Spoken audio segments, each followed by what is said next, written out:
Chapter 21. Damn the Human Condition. Barry and I arranged to have dinner with James and Ken once again before the upcoming Nepal trip. We invited the men over for dinner at our house, and Barry and I shared the dinner preparation duties. We couldn't top Nepali or Korean cuisine, so we decided upon meat and potatoes. Barry cut spuds into manageable bites and chopped onions and carrots and celery and bell peppers. I was in charge of the steaks. I had settled on sirloin and had agonized over how to season them. There are so many steak rubs on the market these days, I just couldn't decide. Don't you remember what we used to do? Barry asked. Remember before the supermarkets were filled with things you didn't need? I smiled at him, remembering how we would tenderize the meat with a hammer. We seasoned it with salt and pepper, or maybe Lowry's seasoning salt. We always savored it. Still, for this occasion, I utilized onion powder, garlic powder, sea salt, and some Cajun seasoning that I found near the back of the spice drawer. When our guests arrived, Barry put the potatoes in the oven and continued preparing the veggies so that he could enjoy our friends and help them feel at home. Smells great, Ken said as he removed his suit coat. He was wearing a very stylish shirt that was reminiscent of the Arabian Peninsula. How I would know what they wear in Arabia, I have no idea, but that's what it put me in the mind of. His chest was adorned with the gold and silver as the first time we met. His fingers were still dripping with jewels. I thought of how out of place he looked in the Rockies. He was much more Mediterranean, maybe Sicilian. I laughed at the thought as I worked at the countertop. James arrived about the same time wearing a traditional hanbok. Although it was indicative of the peasant class in Korea, James wore it well. He was not in the least self-conscious about standing out. He had no one to impress and nothing to prove. What's for dinner? He asked, rubbing his hands together in anticipation. Boshin Tang, Barry said. Apparently, he had been studying more than just yoga on his lunch breaks. Dog soup? James exclaimed. I doubt it. Oh, just some good USDA choice tonight, fellas, Barry announced. Barry offered our house guests a drinks before dinner, and we all visited. After a short tour of the home, which included the study that Barry and I share, I had dusted the bookshelves before the men came to visit, and the living room with the high ceiling and the picture of young Fritz. The men came into the cramped kitchen, tucking in around the island chopping block between the appliances, and we felt like a strange family as we watched the meat and potatoes finish cooking. Barry slowly stirred his mixed vegetables in a pan as we all visited. When the dining room table was set and dinner was on, we all sat down to a wonderful hot meal. You've outdone yourself, Ruby, James said. How would you know? I asked James. I've never cooked for you. Touché. Wait a doggone minute, Barry said. I cooked half of it.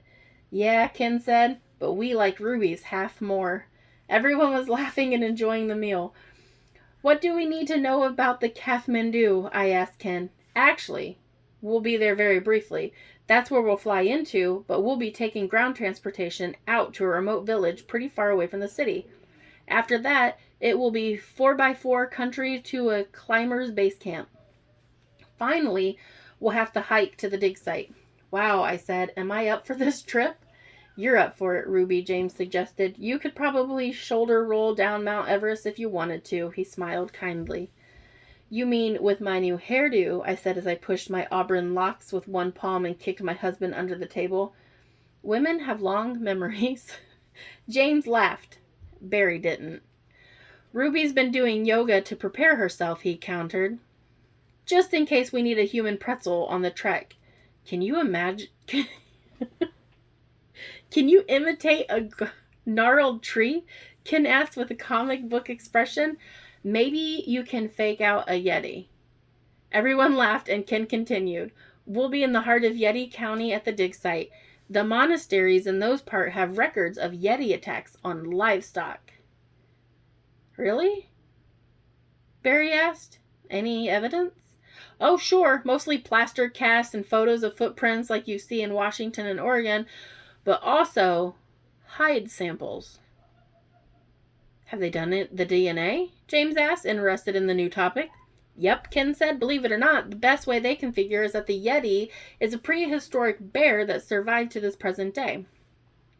It must be endangered because we can't even positively identify one. It's a polar bear that we thought died out 40,000 years ago. Wow, I said again, feeling less intelligent than I should. And the thing is huge, Ken said as he suddenly became more animated. The livestock I mentioned isn't just a goat or a sheep, it's a yak. Can you imagine the size of a bear that hunts yaks? Around the table, we all envisioned it. And then stand up on its hind legs, Ken said, as if he put his arms up over his head. With his wide shoulders and thick frame, Ken resembled a bear himself. That's one frightening prospect. Bears do that, James reasoned. So do jackrabbits, rock chucks, prairie dogs, and coon. Yeah, marmots, Barry said. The raccoon and the bear are cousins, I said, suddenly feeling like I could contribute to the conversation. I held a raccoon once. Its hands were like a person's hands, almost an opposable thumb, and it stood on two legs just fine for long periods of time. It's easy to see how the Yeti could be mistaken for a man, eh? Ken said knowingly. In the Himalayas, they're known as foul-smelling snowman, man-like animal, or simply big bear. Fascinating, I said, and it was. So, Ken, Barry said, changing the topic, you never really explained what this dig is for. In other words, what are the scientists trying to find? That's a good question, Barry. And you all deserve a straight answer since you'll be there soon. But let me say that the answer is not as straight as you may be expecting. He shifted in his seat, wiped his mouth, took a sip of red wine, and he continued. The governments of India and China have agreed that the Himalayas... They agreed that there are unexplained aerial phenomena taking place in the skies over the Himalayas. There have been, since the dawn of recorded history, there have also been speculation that a city exists, or perhaps many cities exist underground in the region. Some people say the aircraft in the cities belong to interstellar aliens. He laughed. Others say it belongs to an ancient human civilization that has remained hidden to us for millennia. Those subterranean people could have developed mind-boggling technology, such as has been seen in the skies above the endless mountains, and they may have kept it a secret from us, surface dwellers. He smiled and his eyes narrowed as he finished with, some say the cities are laden with silver and gold, as well as sapphires, rubies, and diamonds. Wait, I said. Are you saying that your team of scientists is looking for a lost civilization that's still living? Still living, procreating, and surpassing us with their advances in technology, Ken replied. Not to mention their wealth. Okay, James said. But what can you do with a rock, really, or precious metals? Gold isn't even used as a weapon. It's too soft of a metal. Ken looked like someone had punched him in the breadbasket. He just shook his head. James continued, I've never known why people put such stock in shiny metal and sparkly stones. I look across the lake or the ocean and I see millions of diamonds sparkling on the waves, yet I don't need to hold them in my hands. I see a sunset or a sunrise and it's more beautiful than any gold or silver, but I don't try and hammer it into a plate or a goblet. I guess we see things differently, Ken said. I appreciate the wealth of this world. Something must be valuable, or must have value, so why not yellow metal or clear rock? Should we value nothing? Ken's point was well taken, and it spurred a thought that I had to share. But what if monetary value of an item was assessed based upon its ability to sustain life? The men looked at me with blank expressions. Without allowing time for them to catch up, I continued. So that if I weighed a loaf of bread against a pound of gold, the gold would be nearly worthless next to the life-sustaining bread. See? Right, Ken said. Medicine would be more expensive than toilet paper. I get it. No, I don't think you do, I said boldly. Fruit would be more valuable than medicine. Trees would be more valuable than paper. Water would be more valuable than oil. The thing we need for survival would be placed higher in worth than the things that we destroy to earth to get. What if the earth itself was considered sacred and more valuable than all the gold, silver, and diamonds within it? James suggested. What if digging up coal was a sacrilege?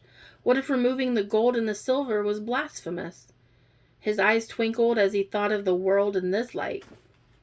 Yes, Barry said, the world would be better off if we'd stop depleting it of non-renewable resources. Our focus should be on crop rotation and soil regeneration rather than the chemical herbicides and the pesticides.